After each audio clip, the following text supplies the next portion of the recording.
السلام علیکم داملای عزیز و گرامی. آیا پادشاه را دشنام دادن گناه است؟ البته آدم ابله پادشاه را دشنام میدهد. پادشاه را دشنام دادن این غیرت ما و شما را نشان نمیدهد. اگر عقیده مرا فهمیدنی باشین، اگر فهم مرا در همین مسئله فهمیدنی باشین، من به شما توصیه میدیم که مثل پیغمبرتون رفتار کنین که در حق دحیه کلبی دعا میکرد. شما دعا کنین که خدای مهربان پادشاه ما را عدلش زیاد بگرداند. خداوند این پادشاه ما را تمام عملهای خیرش چیکار کنه؟ برآورده بگرداند. بالای رعیتش خداوند نگاهش بدارد. این است وظیفه هر کدام ما و شما. پادشاه را دشنام دادن این گناه است، البته گناه است. چی جای ثواب دارد؟ علل خصوص همین پادشاهی که امروز بالای سر ما و شماست. این جهادی که این پادشاه ما و شما کرده است، چی در قزاقستان، چی در مالزیا، چی در امریکا، که اسلام را شما با تروریسم عررش نکنین گفتند. این سخن یگان شیخ عرب نگو، بلکه پادشاه ما و شما گفت. آبادانی هایی که از دست پادشاه ما و شماست، همه ایرا شما میبینید. جای ایرا بیان کردن نیست. چه از کشادن مکتب ها، چه از کشانیدن بیمارخانه ها، چه از دیگر عمارت هایی که الحال در اطراف ما و شما رفته ایستاده است. باید که با قدر نیکی البته این پادشاهی که امروز بالای ما و شماست، همه ما و شما برسیم. در حقش دائم باید دعای خیر کنیم. همین آبادی که الحال در مسجد است، همین توده مردمی که جمع می شود، همش البته اگرچه فضل خداست اول و آخر، لیکن برکات این ایشان هم هست.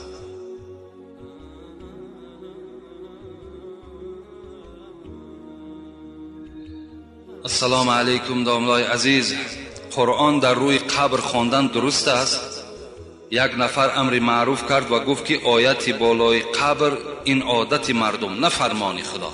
این هزارها نامعقول کرده. شما همین الحال همین بعض جوانهای برآمده است که آیت بالای قبرم انکار میکنن و شما را مثال خلاف مذهب ابو حنیفه میخواهند که رفتار کنید. اینها را گوش ندهید. شما هم امام خطیب ها را گوش کنید.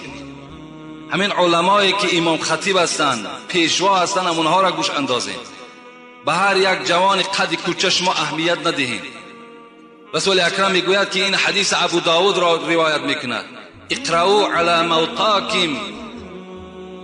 موتاکم یاسین. اینا پیغمبر خدا گفتند. شما بالای مرده هاتان، بالای پدر و مادر اولاد اجدادتان سوره یاسین بخوانید. چرا نادرست است؟ از همه شما برادرای عزیز، من خاصه همین مذهب ابو حنیفه را برای چی به شما حکایت میکنم؟ زیرا که بعضی از برادرای ما و شما امروز پیدا شدن خلاف مذهب ابو حنیفه میخواهند رفتار کنند. میلش کردن بگیرن، همونش هم سنت، لیکن همین فتنه و جنجال و نافهمی را در بین مردم پیدا میکنند. گاه دست ها را تا راستی کتفا میبردارند، گاه آمینی بلند میگویند.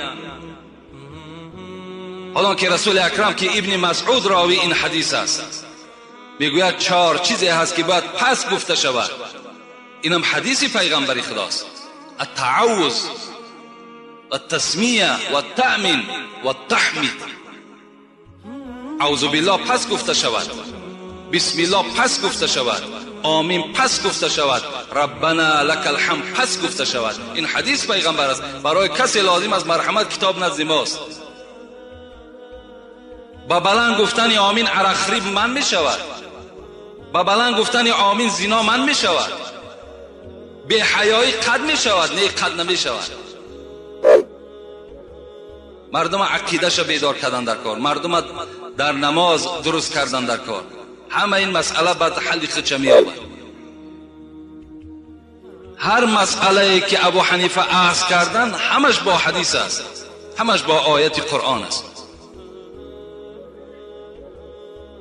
حتی همین آمینی پس ده حضرت دلیل دیگرش ادعوا ربکم تضرعا و خفیه، صدق الله العظیم، آیت دلیل کردن که خداوند میگوید دعا را شما دائم پس بخوانید. که حضرت گفتن آمین از جمله دعاست، باید دعا پس گفته شود.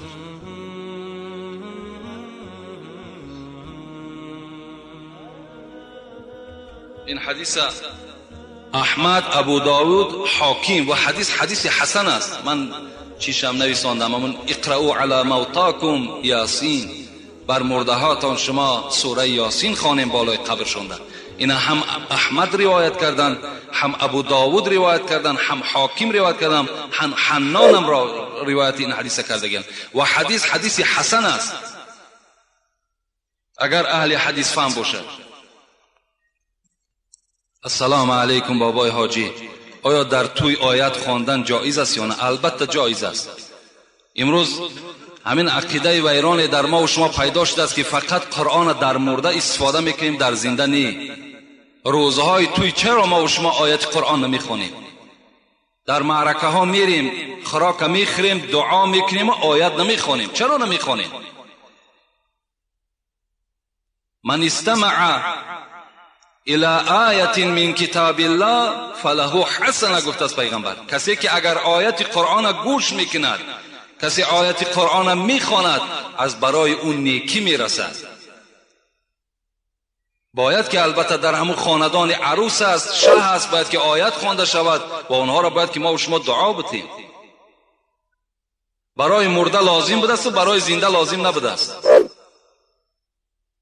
جایز است. السلام علیکم داملای مهربان، اکثر مردم میگویند که با پای راست به خانه و مسجد درآ، با پای چپ برآ، یا اینه که در حاجت خانه و بازار برعکس این. باز میگویند که انگشت دست را نشکن یا که انگشت را در انگشت نانداز. اینها چه اساس دارند؟ در قرآن در باب اینها گفتگی هست؟ با احترام مخلصی شما.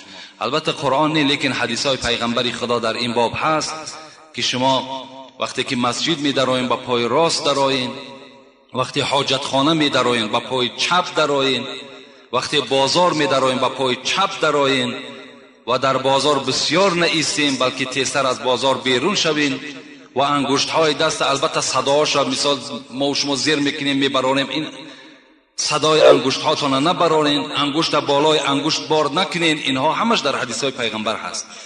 البته رفتار کنین، اینم یکی از سنت های پیغمبر خداست.